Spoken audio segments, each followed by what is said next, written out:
And speaking of priorities, for most countries worth their salt, the priority is chips now, semiconductors.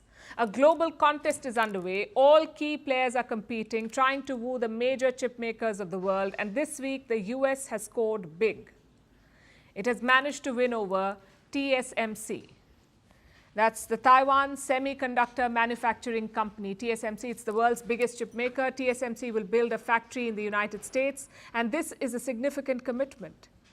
TSMC will invest $65 billion on this expansion, $65 billion. And where will this money go? Towards building 3 chip-making plants in Arizona. When will these facilities go online? The rollout could begin next year, meaning the first made-in-America chips could be out next year, but all 3 plants will be operational only by 2030. And how did America win this deal? TSMC, after all, is a giant in chip making, the go-to manufacturer for companies like Apple and Nvidia. They could have invested anywhere they wanted. So why did they choose the US? Because Washington offered the best concessions and subsidies. The government is giving $6.6 billion to TSMC. This is in the form of grant, $6.6 billion. On top of that, the company can get $5 billion in loans. So overall, America has extended more than $11 billion in benefits to TSMC. It's a fantastic offer. So the company agreed to raise its investment commitment in the US. Earlier, they'd set aside some $40 billion. This was for the factory in Arizona. They were anyway going to build it. But now they will invest $65 billion. So they've increased it by $25 billion. And for the US, it's both a strategic and a financial investment.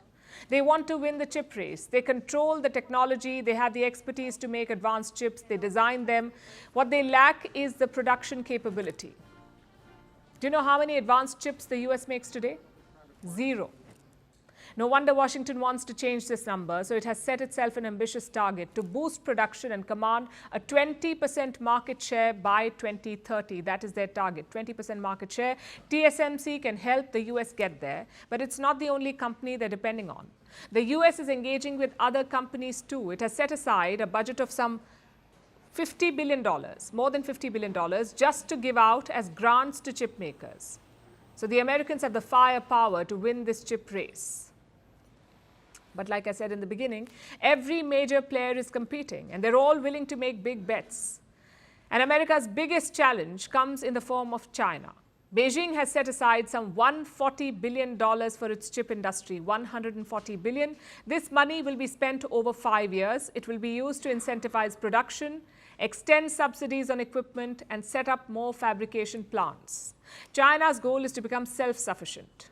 It wants to do both, design and manufacture chips. As of today, they have the manufacturing capability, but they fall short on the design front. China is also a big market. In the month of January alone, the sale of semiconductors in China crossed $14 billion.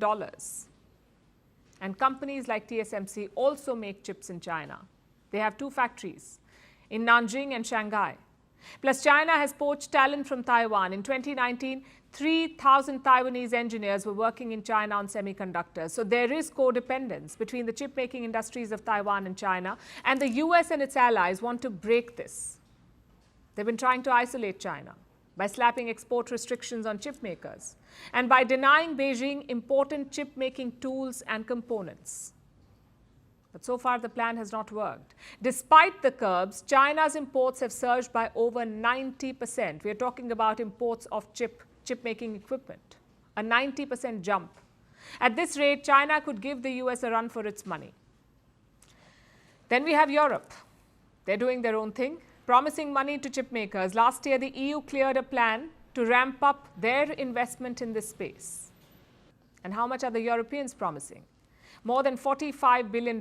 This will be a mix of public and private financing. The money will go towards both manufacturing and R&D, research and development.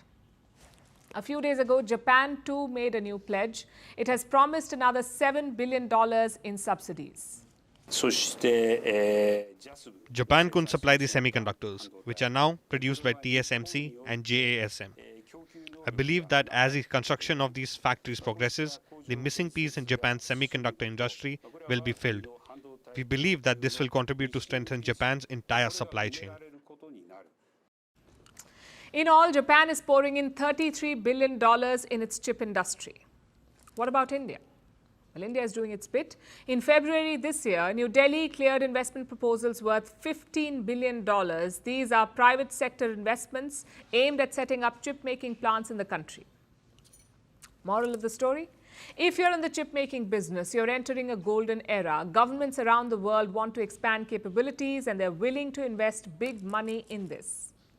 And this investment underscores how chips have become the new strategic asset.